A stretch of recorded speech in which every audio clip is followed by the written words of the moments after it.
Gold, trusted gold buyers. మీరు తాకట్టు పెట్టిన బంగారాన్ని విడిపించి ఈ రోజు ఉన్న మార్కెట్ ధరకు కొనబడను.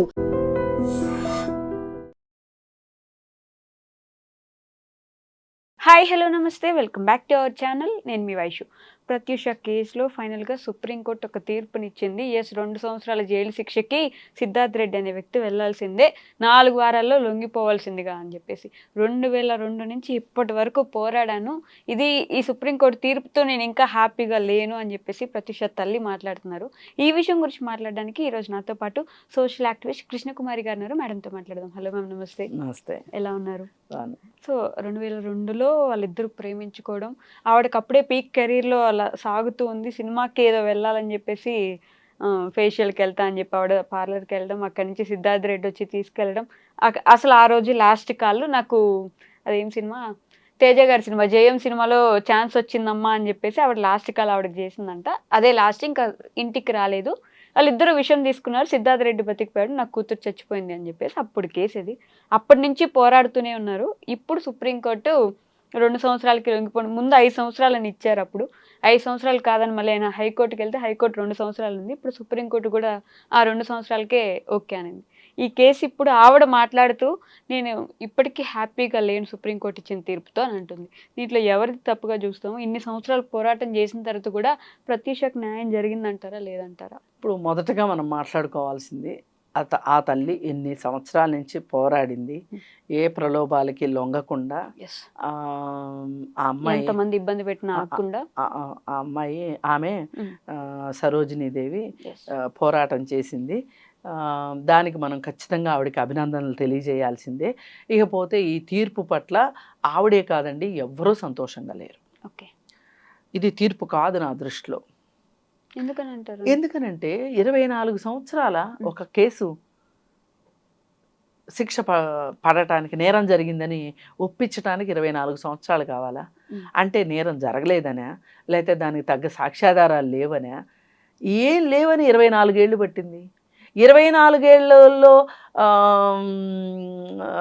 నిజంగా నేరం జరగకపోతే ఇప్పుడు మాత్రం ఎట్లా న్యాయం జరుగుతుంది? ఈ జరిగే న్యాయం ఏదో ఆ రోజే జరిగి ఉంటే గనక సమాజంలో ఒక నమ్మకం ఉండేది కదా.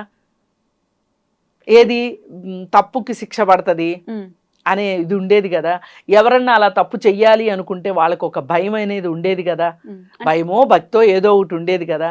మరి అలాంటి దానికి ఆస్కారం ఇవ్వకోకుండా మీరు ఇన్ని సంవత్సరాల పాటు, మీరు 24 సంవత్సరాల పాటు న్యాయాన్ని వాయిదా వేస్తూ వేస్తూ వేస్తూ ఇప్పటికి తీసుకొచ్చారు అంటే, ఇలా జరగడం వెనకమాల ఇలా జరిగితే దీన్ని తీర్పు అంటారా? ఈ తీర్పు నిర్దోషికి శిక్ష పడకూడదు అనేది ఒకటి ఉంటుంది కదా. అవును, కరెక్టే, నిర్దోషికి శిక్ష పడకూడదు. అలాగే దోషికి శిక్ష పడకుండా ఎందుకుంది? దోషిని ప్రూవ్ చేయలేకపోయారు. అది ఎందుకు చేయలేకపోయారు నేను అడిగేది అది. జస్టిస్ డిలేడ్ అంటే న్యాయం ఆలస్యం అయితే అది న్యాయం జరిగినట్టు కాదు అని చట్టమే చెప్తుంది. ఓకే, అంటే సిద్ధార్థ్ రెడ్డి చంపేయలేదు, గొంతు పట్టుకొని నులిమేయలేదు, ఆయనే విషం ఇవ్వలేదు, ఈయన కూడా కలిపి విషం తీసుకున్నాడు.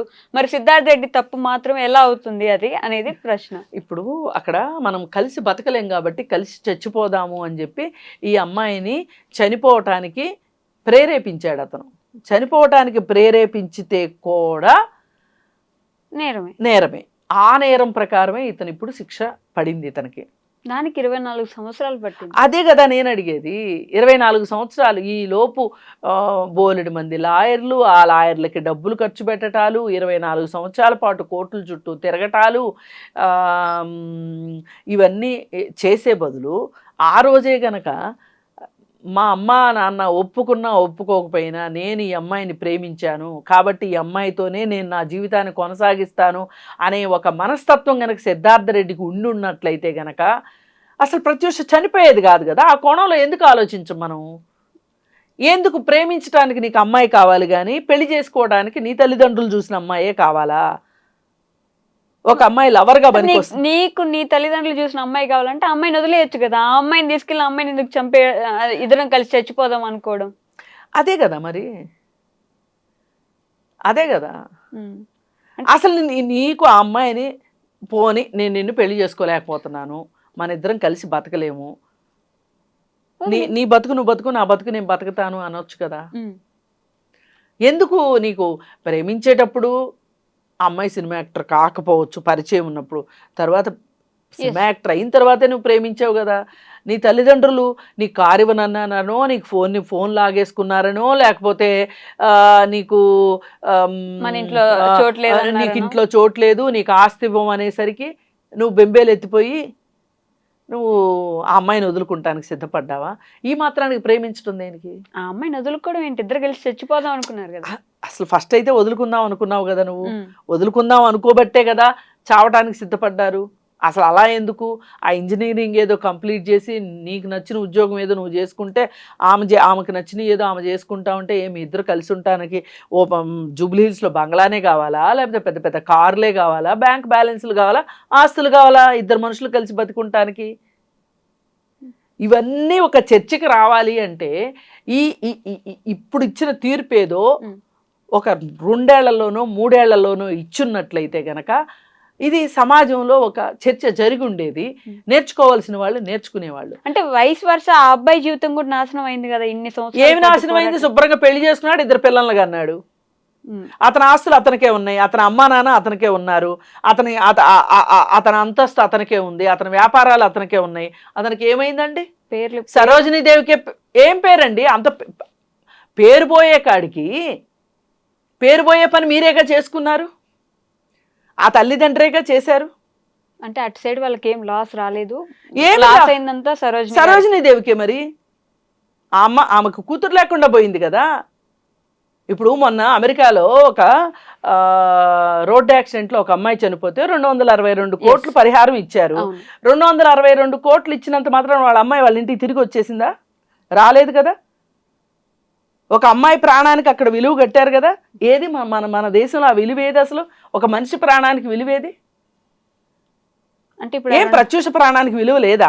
200 కోట్లు ఇస్తే సరిపోతుందంట అనట్లేదు నేను. ఏం చేశారు మీరు? సరోజినీ దేవికి ఏం న్యాయం జరిగింది చెప్పండి. సరోజినీ దేవికే కాదు, ఇలా అన్యాయం అయిపోయిన ప్రేమ పేరుతో వంచబడిన ఆడపిల్లలకి ఏం న్యాయం జరుగుతుందో చెప్పండి. జరగలేదు కదా న్యాయం. ఇది న్యాయం అంటారా ఇన్ని సంవత్సరాల తర్వాత జరిగితే? ఇప్పుడు అతనికి డబ్బు ఉంది కాబట్టి సుప్రీంకోర్టు దాకా వెళ్ళగలిగాడు, సుప్రీంకోర్టు దాకా లాయర్లను పెట్టుకోగలిగాడు. సుప్రీంకోర్టులో లాయర్లను పెట్టుకోవటము, బెంచ్ మీద కేసులు తెచ్చుకోగలగడం అంత ఈజీ పనే? అవన్నీ ఎలా చేసుకోగలిగాడు? డబ్బు ఉండబట్టే కదా, పలుకుబడి ఉండబట్టే కదా. మీరు 2 ఏళ్ళు అంటున్నారు కానీ నా ఉద్దేశంలో అది 5 ఏళ్ళు అని అనుకుంటున్నాను నేనైతే. 5 ఏళ్ల నుంచి 2 ఏళ్ళకు కుదించారు. 2 ఏళ్ళకు కుదించారు. ఎందుకు 2 రోజులకు కుదిస్తే అయిపోయేదిగా? 2 ఏళ్ళు మాత్రం ఎందుకు? అంటే నిజంగానే చాలా మంది అబ్బాయిలు ఇలా ఇబ్బంది పడిన వాళ్ళు ఉన్నారు. వాళ్ళ మీద రేప్ అటెంప్ట్ కేసులు వచ్చి 20-30 సంవత్సరాలు ఉండి లేదు తను నిర్దోషి అని చెప్పి బయటకు వదిలేసిన. నేను అదే చెప్తున్నా, 20-30 సంవత్సరాలు దోషైనా నిర్దోషైనా 20 సంవత్సరాలు 30 సంవత్సరాలు ఎందుకు పట్టాలి అని అడుగుతున్నా. ఒకవేళ పోని అనుకుందాం, తప్పంతా ప్రత్యూషదే అనుకుందాం, సిద్ధార్థ రెడ్డి నిర్దోషి అనుకుందాము, ఇన్ని సంవత్సరాలు ఆ పేరు అతనైనా ఎందుకు మొయ్యాలి చెప్పండి? కరెక్ట్. ఒకవేళ తప్పెవరిదైనా సరే డిలేట్ లేకుండా వెంటనే చేయొచ్చు కదా. అందుకోసం ఏంటి అంటే మన దేశంలో న్యాయము అందని ద్రాక్ష అయిపోయింది. సత్వర న్యాయం కావాలి అనేది అందుకే. అంటే ఆవిడ ఇన్ని సంవత్సరాలు పోరాటం చేసినా వేస్ట్ అయినట్టే. ఇప్పుడు ఈ శిక్ష సరిపోదని నా ఉద్దేశం. అంటే జస్ట్ ఆయన ఏం ఆవిడకి నోరు తెరిచి మందు తాగమని చెప్పలేదు కదా. ఇద్దరు కలిసి చచ్చిపోదాం అనుకున్నారు కాబట్టి ఇద్దరు తాగారు. అక్కడి వరకు ఆయన చేసిన దాంట్లో అత్యాచారం చేయలేదు, లేకపోతే అమ్మాయిని గొంతు పట్టుకుని నులిమి చంపేయలేదు కాబట్టి మేబీ అదే జస్టిస్ ఏమో, అంతవరకే. నేనేమంటున్నా, అదే గనక కోర్టు అభిప్రాయపడితే ఇన్ని సంవత్సరాలు ఎందుకు? అసలు జైలుకి వెళ్ళకుండా ఉండడానికి అబ్బాయి తప్పించుకోవడానికి ప్రయత్నిస్తున్నాడు. అదే కదా మరి. ఏదైనా కానీ ఇప్పుడు ఇక్కడ ఏం చూస్తారు అంటే సమాజంలో మనది అవునన్నా కాదన్నా అసమ సమాజం. అంటే పురుషులకి ఉండే హక్కులు అవకాశాలు ఎక్కువ స్త్రీలతో పోలిస్తే. పైగా కులం ప్రకారం చూస్తే కూడా పై కులాల వాళ్ళకు ఉండేంత అవకాశాలు కింది కులాల వాళ్ళకి, అంటే అణగదొక్కబడిన కులాల వాళ్ళకి ఉండవు. అలాగే డబ్బు పరంగా చూస్తే కూడా పై కులాల వాళ్ళకు ఉండేంత, డబ్బున్న వాళ్ళకు ఉండేంత, డబ్బు లేని వాళ్ళకి ఆ అవకాశం ఉండదు. ఇప్పుడు రాజకీయంగా వీళ్ళకి ఉండే అండదండలు కావచ్చు, పోలీసు వ్యవస్థని మేనేజ్ చేయగలిగే అవకాశాలు కావచ్చు, డబ్బులు ఉన్న వాళ్ళకి డబ్బులు లేని వాళ్ళకి ఆ డిఫరెన్స్ ఉంటుంది. మరి ఇలాంటప్పుడు ఇలాంటి పరిస్థితుల్లో అతను అమ్మాయికి అన్యాయం చేయగలుగుతాడా, అమ్మాయి అబ్బాయికి అన్యాయం చేయగలుగుతాడా? మనం అలా చూడాలి ఈ కేసుని. అలా చూస్తే గనక ఖచ్చితంగా అతనే నేరస్తుడు అనేది వాస్తవం. ఆ నేరస్తుడు అతను ఈ అమ్మాయిని ప్రేమించానని చెప్పాడు, అమ్మాయి కూడా ప్రేమించింది, కలిసి బతుకుదాం అనుకున్నారు, మా ఇంట్లో వాళ్ళు ఒప్పుకోవట్లేదు కాబట్టి విడిపోదాం అనుకున్నారు. అలా ఎలా చేస్తావు అంటే కలిసి చచ్చిపోదాం అనుకున్నారు. కలిసి చచ్చిపోదాం అనేది డ్రామా అని, ఇక్కడ ఆమెని చచ్చిపోవటానికి ప్రేరేపించాడు అనేది ఇక్కడ. అంటే ఈయన తాగలేదు, ఆవిడని మాత్రమే ప్రేరేపించాడు. ఆమె ఎక్కువ తాగింది, ఈయన తక్కువ తాగాడు. ఓకే, అది కూడా ప్రీ ప్లాన్డే అని అని అనుకుంటున్నారు. కాబట్టి ఇప్పుడు ఇన్ని సంవత్సరాలు ఇప్పుడు ఇక్కడ ఎందుకు వస్తుందంటే ఈ డౌటు, అతను తల్లిదండ్రుల ఆస్తి లేకుండా నేను బతకలేను అనుకున్నాడు. ఓకే, కారులు లేకుండా ఉండలేను అనుకున్నాడు, బంగ్లాలు లేకుండా ఉండలేను అనుకున్నాడు. అందుకే ఈ డ్రామా ఆడాడు. నిజంగా గనక అవేమీ లేకపోయినా నేను బతుకుతాను అంటే గనక, బతకగలను అని అతను అనుకుంటే గనక, బతకాలి అని అనుకుంటే గనక బయటకు వచ్చేసేవాడు కదా. అప్పుడు ఇంక ఈ డ్రామాతో పని లేదు కదా. ఈవిడ కూడా యాక్టింగ్ లో మంచిగానే అప్పుడప్పుడే స్థిరపడుతుంది. అవును, మంచి ఛాన్సెస్ వస్తున్నాయి, ఇద్దరు బయట సంపాదించుకునే వాళ్ళు కదా కదా. అందుకే అతను ఆమె ఏమైపోయినా పర్వాలేదు, నేను ఇందులోంచి బయటికి రావాలి అనుకున్నాడు. అమ్మాయి పట్టుబట్టింది, మనం కలిసి బతకాల్సిందే అంది. అది అక్కడ అతనికి రుచించని విషయం. అందుకని చెప్పి ఏది ఏమైనప్పటికీ ఇట్లా చేయదలుచుకున్న అబ్బాయిలు ఎవరైనా సరే వాళ్ళ ఆటలు కట్టాలి అంటే, ఒకవేళ ఇలా చేయదలుచుకున్న అమ్మాయిలైనా సరే ఆటలు కట్టాలి అని అనుకుంటే ఈ విషయంలో మట్టుకు కోర్టు పరిధి దాకా వ్యవహారం వెళ్ళినప్పుడు త్వరితగతిన న్యాయమో అన్యాయమో జరిగితే ఒక చర్చ జరుగుతుంది సమాజంలో.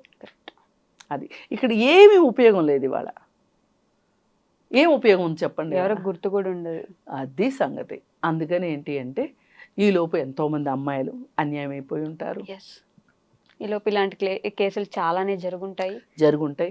అందుకే తల్లిదండ్రులు కూడా ఒకంత విజ్ఞతతో ఉండాల్సిన అవసరం ఏంటి అంటే, మీ పిల్లలు మీకు ఇష్టం లేని పెళ్లి చేసుకుంటాను అంటే, మీకు ఆ పెళ్ళి నచ్చినా నచ్చకపోయినా మీరు సహకరించదలుచుకోకపోతే సహకరించకండి, అంతేగాని వ్యతిరేకించకండి.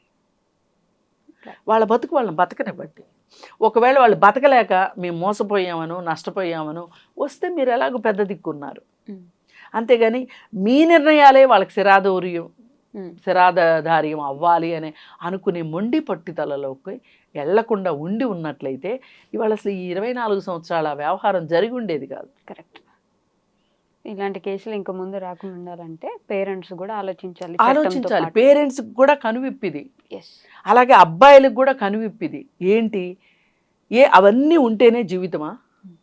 నచ్చిన అమ్మాయి పక్కన ఉంటే చాలదా? ఏం పని చేసుకునే ఓపిక ఉంది కదా, పని చేసుకోవచ్చు కదా. బంగ్లాలో ఉంటేనే నిద్ర పడుతుందా? అంటే 24 సంవత్సరాలు కని పెంచిన తల్లిదండ్రులను వదులుకోలేకపోవచ్చు కదా. అవునండి, ఇప్పుడు ఒకవేళ చచ్చిపోదలుచుకున్నాడు కదా, అప్పుడు వదిలేసేవాడేగా. ఇది లాజిక్. అందుకని ఖచ్చితంగా తన ప్లాన్డ్గానే చేశాడండి. Okay ma'am, thank you. Thank you.